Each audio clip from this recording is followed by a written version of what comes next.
commencement, la parole de Dieu pour une vie transformée. Notre texte de base se situe dans Jean, le chapitre 1, versets 1 à 13. Au commencement était la parole, et la parole était avec Dieu, et la parole était Dieu. Elle était au commencement avec Dieu. Toutes choses ont été faites par elle, et rien de ce qui a été fait n'a été fait sans elle. En elle était la vie, et la vie était la lumière des hommes. La lumière luit dans les ténèbres, et les ténèbres ne l'ont point reçue. Il y eut un homme envoyé de Dieu, son nom était Jean. Il vint pour servir de témoin, pour rendre témoignage à la lumière, afin que tous crussent par lui. Il n'était pas la lumière, mais il parut pour rendre témoignage à la lumière. Cette lumière était la véritable lumière qui, en venant dans le monde, éclaire tout homme. Elle était dans le monde, et le monde a été fait par elle, et le monde ne l'a point connue. Elle est venue chez les siens, et les siens ne l'ont point reçue. Mais à tous ceux qui l'ont reçue, à ceux qui croient en son nom, elle a donné le pouvoir de devenir enfants de Dieu, lesquels sont nés non du sang, ni de la volonté de la chair, ni de la volonté de l'homme, mais de Dieu. Rejeter la parole correspond à rejeter cette vie nouvelle que nous propose Dieu notre Père. C'est rejeter Dieu. Quand nous rejetons la parole, nous rejetons directement Dieu, car il nous est dit que la parole était Dieu, elle était au commencement avec Dieu. Donc si nous voulons une vie transformée, car le passage nous dit que la parole de Dieu, c'est la lumière qui luit dans les ténèbres. Donc si nous voulons être transformés, sortir des ténèbres, nous avons besoin de la parole de Dieu. Donc quand nous rejetons cette parole, nous rejetons Dieu. C'est pour cette raison que beaucoup ont péri dans le désert du temps de Moïse. En effet, ils sont sortis physiquement de l'Égypte, mais leur cœur y était attaché au point de rejeter la parole.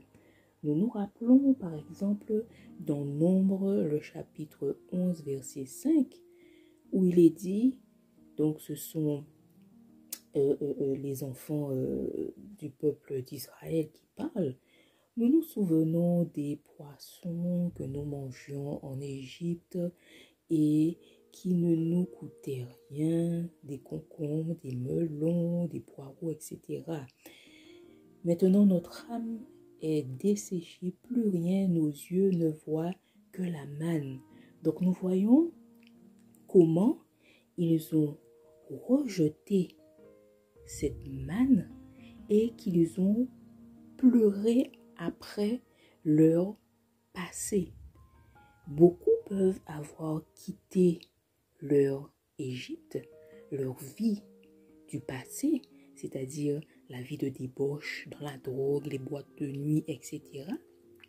Ils peuvent s'être baptisés et pourtant ne pas avoir une vie synonyme, une vie synonyme de la nouvelle naissance, car en fait, ces personnes rejettent certains aspects de la parole de Dieu, non par ignorance, mais par orgueil et rébellion.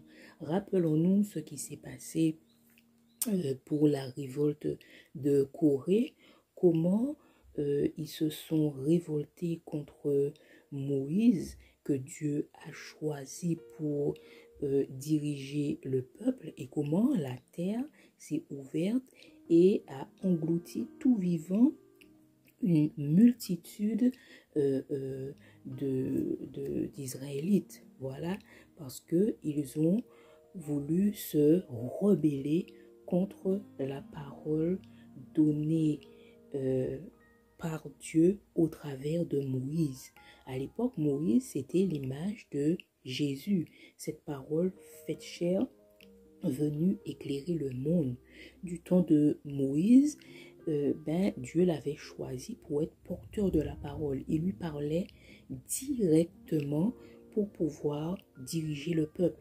Donc nous voyons que quand le peuple écoutait Moïse, qu'il marchait dans la bénédiction.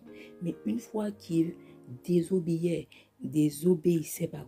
et se rebellait contre la parole donnée à Moïse pour eux, c'est la malédiction qui leur arrivait. Tout ça pour dire que rejeter la parole, c'est rejeter la vie nouvelle, c'est rejeter Dieu, et cela nous mène vers la malédiction. Prenons Jérémie 23, versets 28 et 29. Que le prophète qui a eu un songe raconte ce songe, et que celui qui a entendu ma parole rapporte fidèlement ma parole. Pourquoi mêler la paille au froment, dit l'Éternel? Ma parole n'est-elle pas comme un feu, dit l'Éternel, et comme un marteau qui brise le roc? La parole peut faire mal, mais c'est pour notre transformation, notre édification, notre sanctification. La sanctification, c'est être mis à part pour Dieu.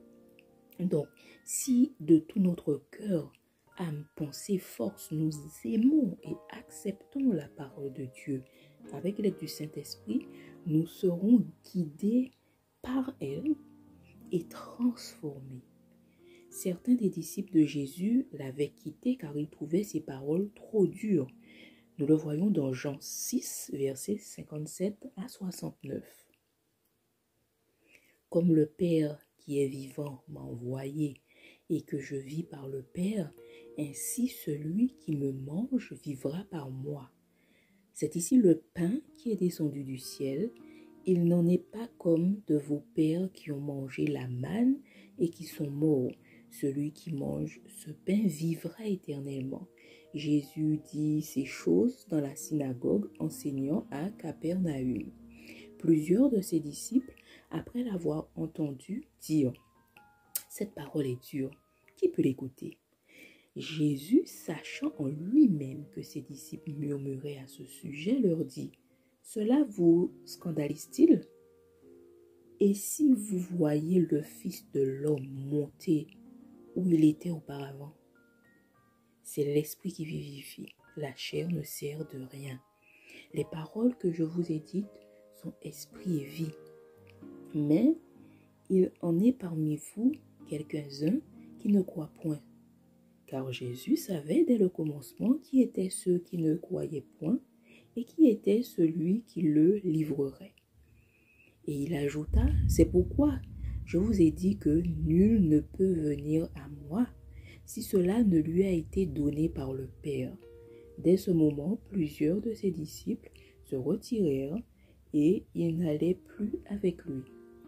Jésus donc dit aux 12, et vous, ne voulez-vous pas aussi vous en aller?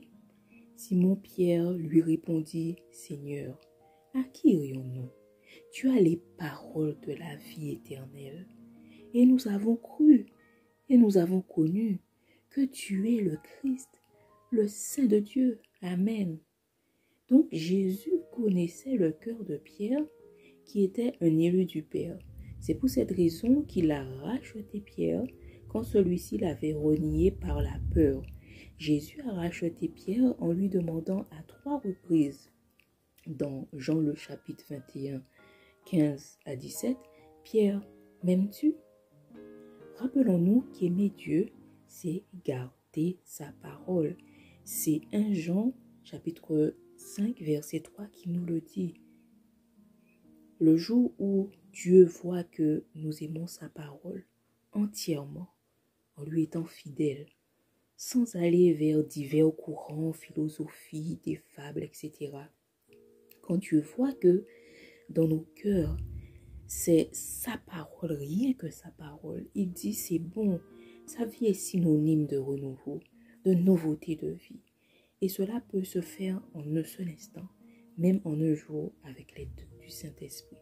Accepter ce précieux cadeau qu'est la parole de Dieu, c'est accepter une vie riche en bénédictions malgré les épreuves du désert. Le psaume 119 rend un très bel hommage à la parole de Dieu. Et nous allons prier ensemble. Père, dans le nom de Jésus, aide-moi par ton Esprit Saint à garder toutes tes paroles afin d'être guidé et transformé par elles. Merci pour ce cadeau précieux qu'est la parole de Dieu. Amen. L'Évangile Plus vous souhaite un agréable moment sous le regard de Dieu.